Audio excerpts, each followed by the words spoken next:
From September 18th to 20th, 2025, ambassadors from Burkina Faso, Mali and Niger, the Alliance of Sahel states, visited Crimea.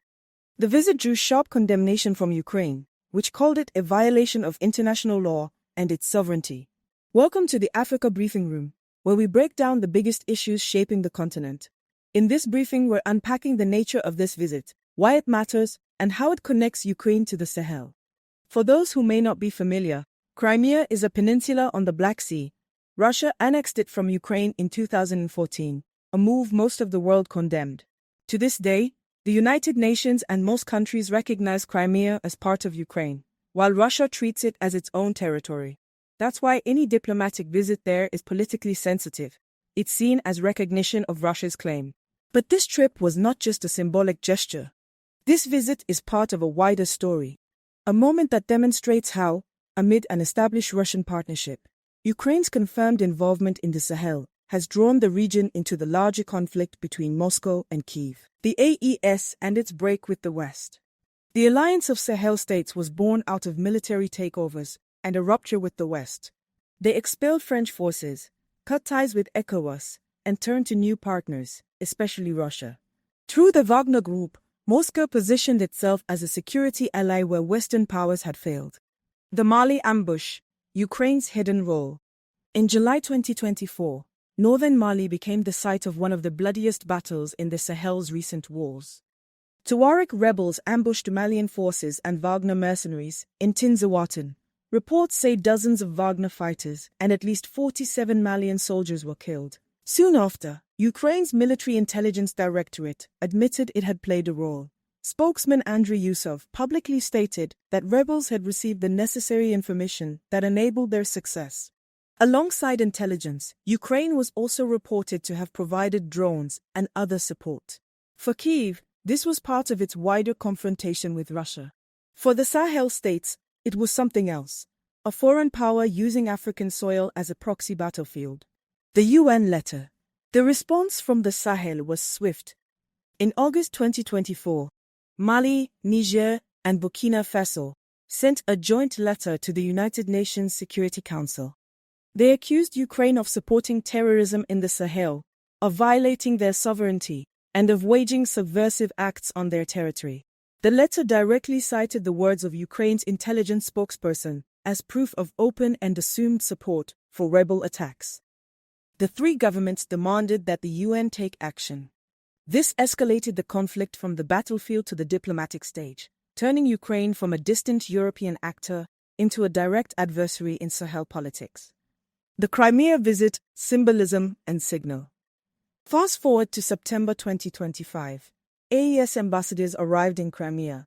They didn't just meet with Russian-appointed officials. According to reports, the delegation was also given tours of economic zones, development facilities and infrastructure sites.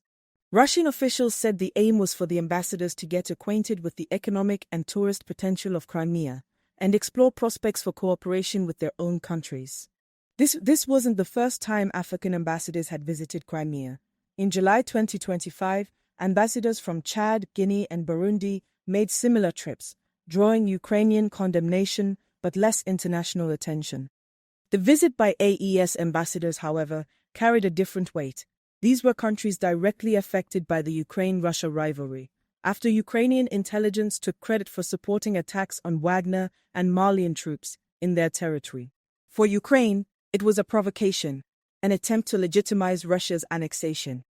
For Russia, it was a diplomatic boost, evidence it could showcase African states not only visiting but also engaging with Crimea's economy.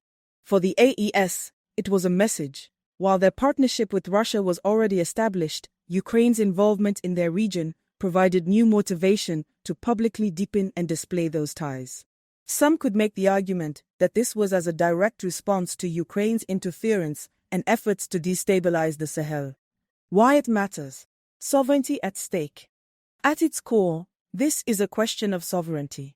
By admitting to providing intelligence and equipment to Sahel rebels, Ukraine helped turn the region into another front in its war with Russia. For the AES, this crossed a red line. They reject the idea of their region being used as a battleground in a proxy war. The Crimea visit was significant not only for its implications for Russia and Ukraine, but also for the diplomatic positioning of the AES states. The conflict continues to escalate. In September 2025, just days after the Crimea visit, AES justice ministers agreed to refer both France and Ukraine to the International Court of Justice over terrorism support allegations. This legal escalation shows the diplomatic fallout is far from over. But the AES ambassador's trip to Crimea reveals something larger. The region has been pulled into the new global fault lines. Ukraine and Russia may be fighting in Europe, but the consequences are being felt across Africa. The war's fallout isn't just military or diplomatic, it's also economic. North African countries, for example, are heavy importers of grain and fertilizer from Ukraine and Russia. Since the conflict began, prices have spiked and supplies have been disrupted, driving up food costs and adding pressure to already strained economies. In East Africa, similar supply shocks have increased prices for staple foods like wheat and cooking oil, compounding food insecurity and raising the cost of living for millions. And the question is no longer just about who controls Crimea. It's whether African states can keep their sovereignty intact, or whether they will remain the terrain for other nations' proxy wars.